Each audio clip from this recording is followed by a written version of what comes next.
మనిషి పోయాక అంతకంటే గొప్పోడు లేడని ప్రశంసించటం మామూలే. అది భారతీయ సంస్కృతి కూడా. పోయిన వారిలో మంచిని వెతుక్కున్నప్పుడే సమాజానికి మంచి భవిష్యత్తుంటుంది. మాజీ మంత్రి ముద్రగడ పద్మనాభం విషయంలో కూడా అదే జరుగుతోంది. పైగా తన సామాజిక వర్గం పచ్చగా ఉండాలని ముద్రగడ కోరుకున్నారే తప్ప ఇతర కులాల పట్ల ఆయన ఎన్నడూ వ్యతిరేకతను వ్యక్తం చెయ్యలేదు. టీడీపీ పట్ల సైద్ధాంతిక వ్యతిరేకతతో ముద్రగడ వైసీపీ వైపుకు వెళ్లారనుకోవాలి. నమ్మిన వారి పట్ల గౌరవంగా వ్యవహరించే ముద్రగడ పాడెను జగన్ రెడ్డి మోయడం ఇద్దరు నేతల మధ్య కుదిరిన స్నేహానికి నిదర్శనం. ఈ నేపథ్యంలో అంతా సవ్యంగా ఉండి ముద్రగడ వైసీపీ వైపుకు వెళ్లకుండా ఉంటే పవన్ కళ్యాణ్ ఆయనకు గవర్నర్ పదవి ఇప్పించి ఉండేవారని తాజాగా ఒక అంశం వెలుగులోకి వచ్చింది. జనసేనకు చెందిన మంత్రి నాదెండ్ల మనోహర్ ఈ విషయాన్ని స్వయంగా వెల్లడించడం ఇప్పుడు రాజకీయ వర్గాల్లో చర్చకు దారితీసింది.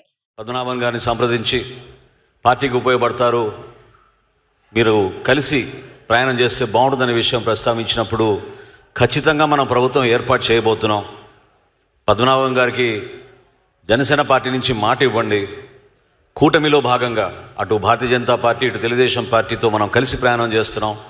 తప్పకుండా ఆయనకి గవర్నర్ పదవి ఇచ్చే బాధ్యత తీసుకుంటాం మనం జనసేన పార్టీ నుంచి అని ఆ విషయం కూడా ఆ రోజు పవన్ కళ్యాణ్ గారు ప్రస్తావించింది నాకు గుర్తొచ్చి నేను మీ అందరితో పంచుకుంటున్నాను. కాబట్టి కాపు ఉద్యమ నేత మాజీ మంత్రి ముద్రగడ పద్మనాభం రాజకీయాల్లో కీలక నేతగా వ్యవహరించారు. తెలుగు నేల రాజకీయాల్లో 3 పర్యాయాలు ఎమ్మెల్యేగా, ఓసారి ఎంపీగా గెలిచిన ముద్రగడ 2 పర్యాయాలు మంత్రిగా కూడా కొనసాగారు. అనారోగ్యంతో ముద్రగడ మరణించారు. కానీ లేకపోతే కాపు సామాజిక వర్గం హక్కుల కోసం ఆయన పోరాడుతూ ఉండేవారు. ఆయన 2024 సార్వత్రిక ఎన్నికలకు కాస్తంత ముందుగా ముద్రగడ వైసీపీలో చేరిపోయారు. ప్రత్యక్ష రాజకీయాల నుంచి కాస్తంత విశ్రాంతి తీసుకున్న ముద్రగడ అప్పటిదాకా ఏ పార్టీ పక్షము వహించని సంగతి తెలిసిందే. అయినా కూడా ఆయన కాపు ఉద్యమమే నేపథ్యంగా సాగారు.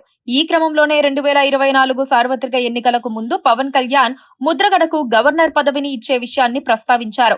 ఎన్నికల్లో జనసేన జట్టు కట్టిన కూటమి ప్రభుత్వం ఏర్పడి తీరుతుందని చెప్పిన పవన్ ఆ తర్వాత ముద్రగడకు గవర్నర్ పదవిని ఇద్దామంటూ ప్రతిపాదించారు.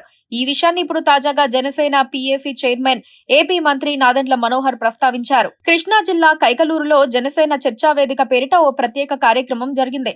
పార్టీకి చెందిన క్షేత్రస్థాయి కార్యకర్తల సమస్యలు, వాటి పరిష్కారంపై దృష్టి సారించేందుకు ఉద్దేశించిన ఈ సమావేశంలో ప్రసంగించిన సందర్భంగా నాదెండ్ల ముద్రగడ అంశాన్ని ప్రస్తావించారు. 2024 ఎన్నికలకు ముందు టీడీపీ, బీజేపీలతో జనసేన జట్టు కట్టి కూటమిగా ఏర్పడిన నాటి సంగతులను ఈ సందర్భంగా నాదెండ్ల ప్రస్తావించారు. అప్పటికి ముద్రగడ ఇంకా వైసీపీలో చేరలేదు. పవన్ కళ్యాణ్ ప్రతిపాదించినంత మాత్రాన పనులు జరుగుతాయా అన్నది పెద్ద ప్రశ్నే. ఎందుకంటే జనసేనకు గవర్నర్ పదవి ఇవ్వాలంటే కూటమికి నాయకత్వం వహించే టీడీపీ కూడా ఆమోదించాలి. ముద్రగడ అంటేనే చంద్రబాబుకు అస్సలు పడదు. అనేక సందర్భాల్లో చంద్రబాబును ముద్రగడ గట్టిగా విమర్శించారు. అలాంటి నాయకుడికి గవర్నర్ పదవి ఇప్పిస్తారని అనుకోవటం పొరపాటే అవుతుంది. పైగా తన సోదరుడు నాగబాబుకు మంత్రి పదవి ఇప్పించుకోవటంలోనే పవన్ కళ్యాణ్ విఫలమయ్యారు. ముద్రగడకు గవర్నర్ ఎక్కడి నుంచి ఇప్పిస్తారన్న చర్చ కూడా మొదలయ్యింది.